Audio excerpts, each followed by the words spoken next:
ओम सर्वमंगल मांगल्ये शिवे सर्वार्थ साधिके शरण्ये त्र्यंबिके गौरी नारायणी नमोस्तुते। ओम महागौर्यै नमः। जय माता दी दोस्तों, आपके अपने चैनल धर्म साधना में आपका बहुत बहुत स्वागत है। माँ भगवती दुर्गा की कृपा आप और आपके पूरे परिवार पर सदा सर्वदा बनी रहे। दोस्तों 9 अप्रैल 2022 और आज है शनिवार का दिन और चैत्र मास की नवरात्रि का 8वां दिन है, यानी अष्टमी की तिथि है। तो नवरात्रि में अष्टमी तिथि पर माँ भगवती दुर्गा के 8वें स्वरूप की पूजा आराधना की जाती है और माँ भगवती दुर्गा का 8वां स्वरूप है माँ महागौरी। माँ महागौरी की पूजा से दोस्तों सभी प्रकार की कामना पूर्ण होती है, जैसे कि सुख सौभाग्य की प्राप्ति होती है, समृद्धि की प्राप्ति होती है, संतान की प्राप्ति होती है और माँ महागौरी की पूजा से विवाह में आने वाली बाधाएं भी दूर होती हैं। मन चाहे वर की कामना माँ महागौरी की पूजा से पूर्ण होती है। अपार धन संपदा की कामना माँ महागौरी की पूजा से पूर्ण होती है और मन चाही कामना मतलब जो भी आपकी मनोकामना हो, किसी भी तरह की कोई परेशानी हो आपके जीवन में जो आप चाहते हैं कि बहुत शीघ्र दूर हो, तो आज के दिन माँ महागौरी की पूजा करने मात्र से ही समस्त प्रकार की परेशानियां दूर होती हैं और समस्त प्रकार की कामनाओं को पूर्ण करने का वरदान देती है माँ महागौरी। रामचरितमानस में एक वर्णन आता है जहाँ पर माता सीता ने माता महागौरी की पूजा की थी भगवान श्री राम को वर स्वरूप में पाने के लिए। तो मन चाहे जीवन साथी की अगर आपको कामना है या विवाह में बहुत अधिक देरी हो रही है, योग्य जीवन साथी चाहते हैं, मन चाहा जीवन साथी चाहते हैं, वैवाहिक जीवन को सुखमय बनाना चाहते हैं, तो नवरात्रि की अष्टमी तिथि पर माँ महागौरी की आराधना सच्चे मन से कीजिए। माता महागौरी की आराधना मात्र से ही मन चाही कामना पूर्ण होती है।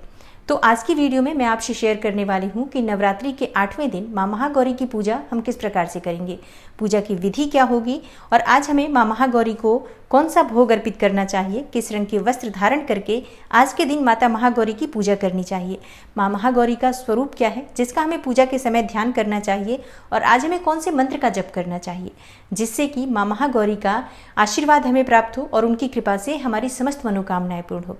आज के दिन हमें कौन से विशेष उपाय करने चाहिए जिससे कि माता महागौरी की अपार कृपा वर्ष पर्यंत हमारे ऊपर बनी रहे। तो ये संपूर्ण जानकारी आपको आज की वीडियो में मैं शेयर करने वाली हूँ। वीडियो को पूरा ज़रूर देखिए और अगर आपको आज की वीडियो अच्छी लगे तो लाइक भी ज़रूर कीजिए, शेयर कीजिए फैमिली फ्रेंड्स के साथ। और चैनल पर पहली बार आए हैं, अगर अभी तक आपने चैनल को सब्सक्राइब नहीं किया है तो आज की वीडियो अगर आपको अच्छी लगे तो चैनल को सब्सक्राइब ज़रूर कर लीजिए और बेल बटन को भी प्रेस कर लीजिए। इससे ये होगा कि इस चैनल पर जो नई वीडियो अपलोड होंगी उनकी नोटिफिकेशन आपको सही समय पर प्राप्त होगी।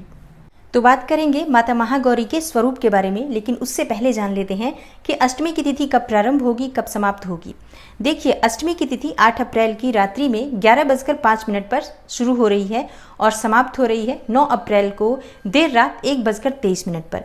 तो इसलिए उदया तिथि यानी कि सूर्योदयकालीन तिथि जो हमें प्राप्त हो रही है 9 अप्रैल को प्राप्त हो रही है, इसलिए हम माँ महागौरी की आराधना 9 अप्रैल शनिवार के दिन करेंगे। और अब बात करते हैं माता महागौरी जो कि माँ दुर्गा की 8वीं शक्ति है, इनका स्वरूप क्या है जिसका हमें पूजा के समय ध्यान करना है। दोस्तों, माता महागौरी का रंग पूर्णतः गोरा होने के कारण इन्हें महागौरी कहा जाता है। इन्हें श्वेतांबर धरा भी कहा जाता है। माता महागौरी के रंग की उपमा शंख, चंद्र देव और कंद के फूल से की जाती है। माँ शैलपुत्री की तरह इनका वाहन भी बैल है, इसलिए माता महागौरी को वृषारूढ़ा भी कहा जाता है। दोस्तों, इनका ऊपरी दाहिना हाथ अभय मुद्रा में रहता है और निचले हाथ में त्रिशूल है। ऊपर वाले बाएं हाथ में डमरू जबकि नीचे वाला हाथ शांत मुद्रा में है। और ज्योतिष शास्त्र के अनुसार माता महागौरी का जो आधिपत्य है राहु ग्रह पर माना जाता है। तो माता महागौरी की आराधना करने से, माता महागौरी की पूजा करने से राहु से संबंधित कोई भी परेशानी अगर आपके जीवन में है तो वो दूर होती है। और नवरात्रि के 8वें दिन माता महागौरी की आराधना से सुख समृद्धि की प्राप्ति होती है, अन्न और धन में वृद्धि होती है और वंश की वृद्धि होती है। तो अब जानते हैं कि माता महागौरी की पूजा हमें किस प्रकार से करनी है नवरात्रि की अष्टमी तिथि पर।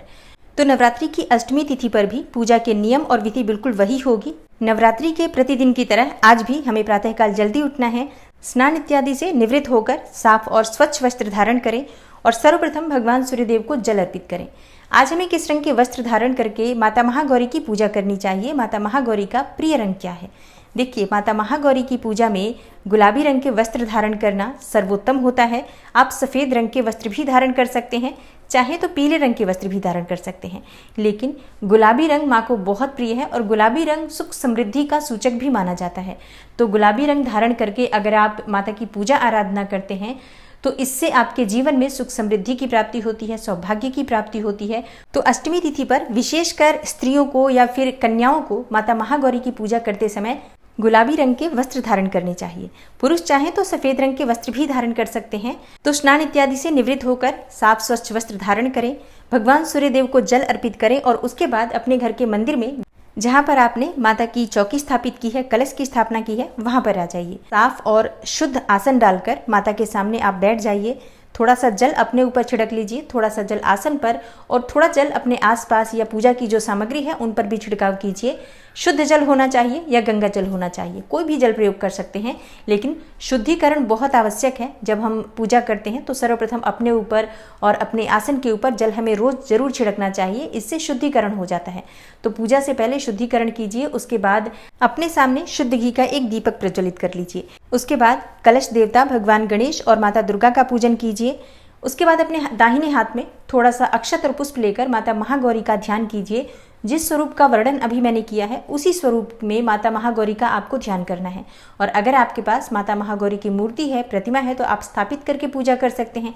नहीं है तो माँ दुर्गा की मूर्ति में ही आपको माँ भगवती दुर्गा के 8वें स्वरूप माता महागौरी का ध्यान करना है और पूरी पूजा आपको पूर्ण करनी है। जैसे कि धूप, दीप, अक्षत, नैवेद्य, भोग, प्रसाद जो भी हम अर्पित कर रहे हैं प्रतिदिन, वो सभी चीजें माँ महागौरी का ध्यान करते हुए अर्पित कीजिए और माँ का विधि विधान से पूजन कीजिए। मौन रहकर कभी भी पूजा नहीं करनी चाहिए, इसलिए जब आप माता की पूजा कर रहे हैं तो माँ के मंत्रों का जप करते रहिए।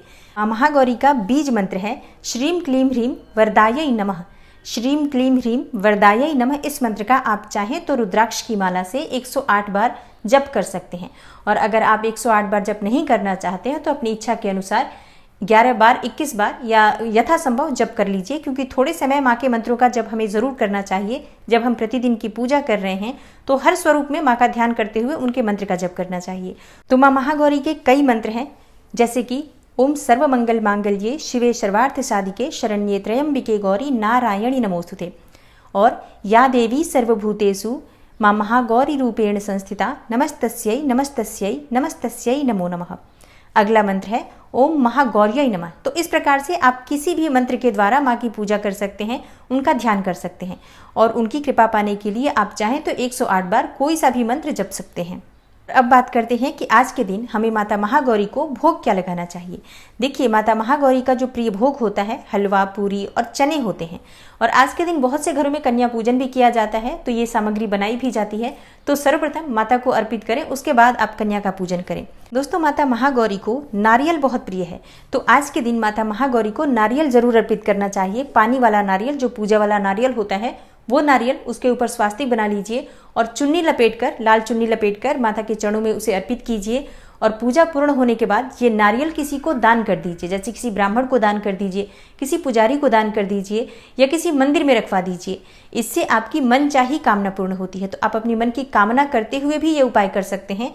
इससे मन की कामनाएं माता महागौरी बहुत शीघ्र पूर्ण करती हैं। और अब जानते हैं कि माता महागौरी का प्रिय पुष्प क्या है जो आज के दिन हमें अर्पित करना चाहिए। तो देखिए, माता महागौरी का जो प्रिय पुष्प है वो है कमल का पुष्प। कमल का पुष्प आज के दिन माता महागौरी को अर्पित करने से भी मन की इच्छाएं पूर्ण होती हैं। तो अगर आपने पूरी नवरात्रि कमल का पुष्प अर्पित नहीं किया है और अगर आपके पास उपलब्ध है तो आज के दिन आपको माता महागौरी को कमल का पुष्प अर्पित करना चाहिए और अपने मन की कोई कामना है तो माँ से पूर्ण करने के लिए प्रार्थना करनी चाहिए। शीघ्र ही आपकी कामना पूर्ण होगी।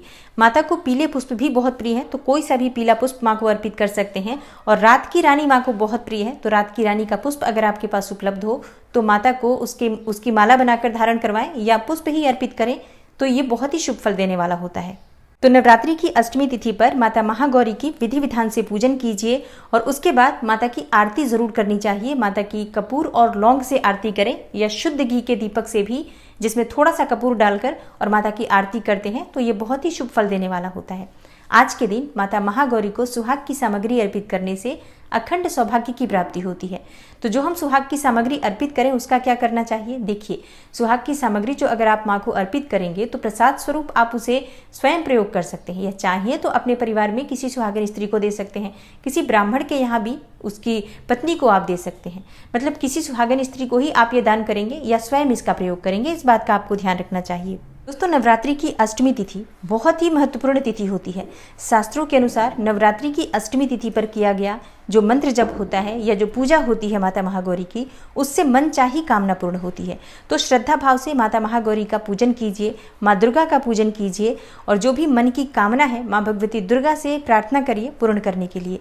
जाने अनजाने व्रत में या नवरात्रि के इस दौरान कोई भी पूजा पाठ में हमसे गलतियां हो जाती हैं तो उन सभी गलतियों के लिए सच्चे मन से माँ भगवती दुर्गा से क्षमा प्रार्थना कीजिए और माँ भगवती दुर्गा की कृपा वर्ष पर्यंत हमारे ऊपर और हमारे पूरे परिवार के ऊपर बनी रहे, इसके लिए माँ से प्रार्थना कीजिए। इसके बाद अगर आप हवन करना चाहते हैं या कन्या पूजन करना चाहते हैं तो कर सकते हैं। तो आशा करती हूँ चैत्र नवरात्रि की अष्टमी तिथि से संबंधित ये जानकारी आपके लिए अवश्य उपयोगी होगी। और अगर आपको आज की वीडियो अच्छी लगी है तो लाइक ज़रूर किया करें, क्योंकि आपके लाइक्स, आपके कमेंट्स मेरे लिए बहुत महत्वपूर्ण होते हैं। यही एकमात्र वो जरिया है जिससे मुझे पता चलता है कि मेरी वीडियो आपको अच्छी लगती है, पसंद आती है और इन वीडियो से आपको लाभ होता है। तो वीडियो को लाइक करें, कमेंट करें और अगर आपका कोई सुझाव है तो वो भी कमेंट बॉक्स में ज़रूर बताएं। और अगर आप चैनल पर पहली बार आए हैं, अभी तक आपने चैनल को सब्सक्राइब नहीं किया है, तो आज की वीडियो अगर आपको अच्छी लगे तो चैनल को सब्सक्राइब ज़रूर कर लीजिए और बेल बटन को भी प्रेस कर लीजिए। तो इससे ये होगा कि इस चैनल पर जो नई वीडियो अपलोड होंगी उनकी नोटिफिकेशन आपको सही समय पर मिलेगी। मैं मिलती हूँ आपसे अगली वीडियो में, तब तक के लिए नमस्कार।